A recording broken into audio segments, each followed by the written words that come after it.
Thank you all for coming today to celebrate this special occasion with us. Growing up, I didn't have a single happy memory because I was raised by a single mom. My ex-husband chuckled next to me, clearly amused by our son's wedding speech. My son's wedding speech continues. My dad, whom I love dearly, was taken away from me. I was never told why my parents divorced. And no matter what I asked for, it was never bought for me. I don't want my future children to ever feel this way. And not wanting her to be a single mom was my ex-husband, the only one who applauded our son's speech about wanting to make his wife happy. Flashback to over a decade ago. I, Emily, chose to divorce my husband, Mason, due to his incessant cheating. Or rather, I had no other choice, because he had left me for another woman and hardly ever came back home. Our son Jackson, who was in elementary school at the time, was a daddy's boy, much to my dismay. Mason might have been a terrible husband, but he was a fantastic dad. He'd buy Jackson any toy he wanted and take him anywhere he wished to go. While I was relieved to be rid of a terrible husband, Jackson had to experience the loss of a fantastic dad, and our relationship became strained. Mason was never a big earner. Despite this, he dipped into our savings to shower gifts on his mistress and buy games for Jackson, leaving us with next to nothing after the divorce. He was estranged from his own parents, so he had almost no ability to pay alimony or child support, leaving me with very little.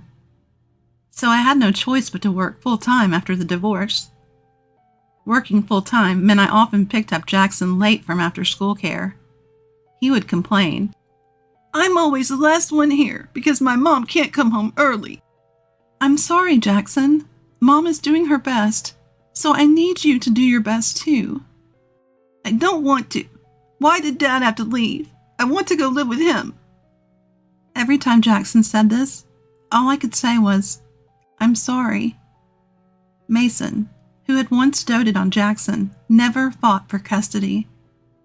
He even said that Jackson would be a hindrance to his new life with his mistress. I couldn't bring myself to tell Jackson the selfishness of his dad, so I kept the reason for our divorce from him for years. Jackson, who had been spoiled by Mason, always wanted the latest trendy toys, but I couldn't afford to buy them all. I wasn't sure if it was because he liked Mason or because of how Mason raised him, but Jackson had a selfish streak. I wanted to teach him the value of patience. "Mom, I want this game. Buy it for me," Jackson would often say. "I'll get it for you on your birthday," I'd reply. Whenever I explained that I couldn't buy expensive things for no special reason, Jackson would pout and say, "Fine, Mom, I'll just ask Dad to get it for me." He'd always turn to Mason for indulgence. During their monthly visits, Jackson would ask Mason for all sorts of things, and Mason would oblige, leaving me frustrated. I was always the bad guy in this scenario. I messaged Mason, asking him to stop spoiling Jackson, but he ignored me. The man who never stopped cheating, despite my tears, wasn't going to stop just because I asked him to on WhatsApp. Jackson's rebellious phase was a nightmare. He'd go out at night, break school rules, and I lost count of how many times I had to apologize to his teachers.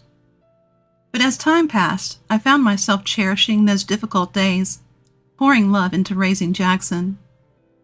Eventually, Jackson became an adult and one day brought home his girlfriend, Charlotte. Charlotte was a junior colleague at my workplace. There were men in our office. They were mostly older.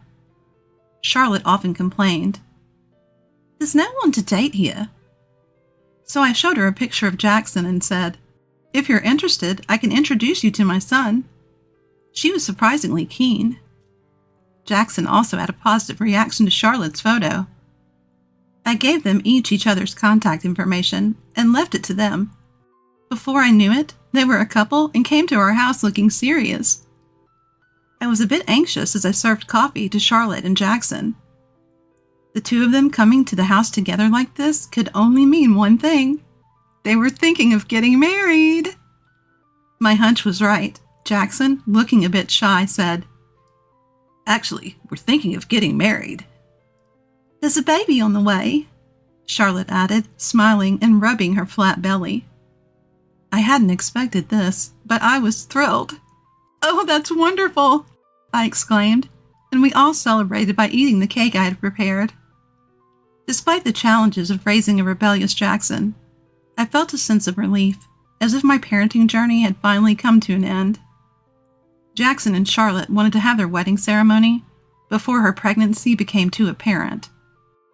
Everything moved smoothly towards the wedding.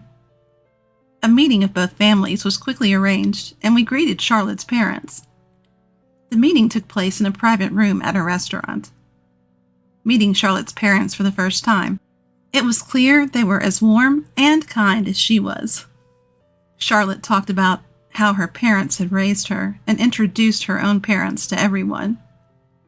When it was Charlotte's turn to introduce her parents, she said, mixing in some humor, "These are my wonderful parents. I hope they get along well with Miss Emily." Then it was my turn to be introduced. As I nervously wondered what would be said, Jackson pointed at me and simply said, "This is my mom."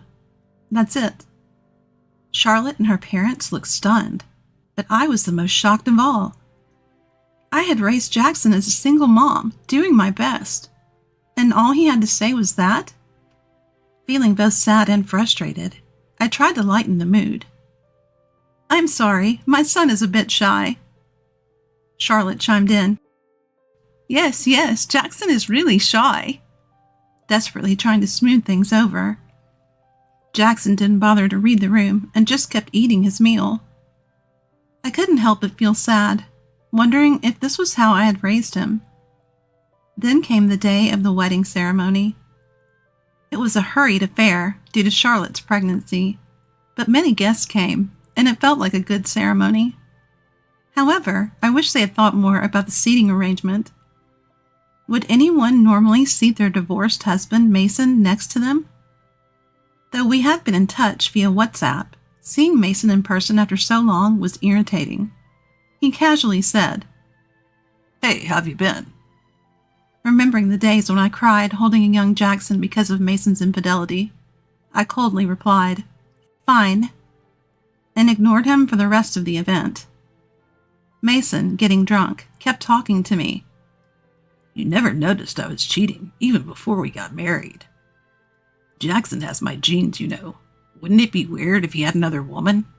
Are there no women among Jackson's guests?" I doubt anyone but Mason would bring up such a topic at a wedding ceremony. My irritation built up seeing Mason, red-faced and drunk, scanning the guests. But this was a celebration.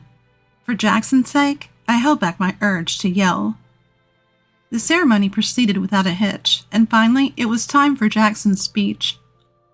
Both families stood near the exit as Jackson took a microphone from a staff member. Under the spotlight, what would Jackson say? As I waited nervously, Jackson began. "Thank you for all coming today to celebrate this special occasion with us. Growing up, I didn't have a single happy memory because I was raised by a single mom." "Excuse me?" I couldn't help but blurt out. As Mason chuckled next to me. Jackson continued his speech. "My dad, whom I love dearly, was taken away from me. I was never told why my parents divorced, and no matter what I asked for, it was never bought for me. I don't want my future children to ever feel this way." Charlotte didn't want to be a single mom.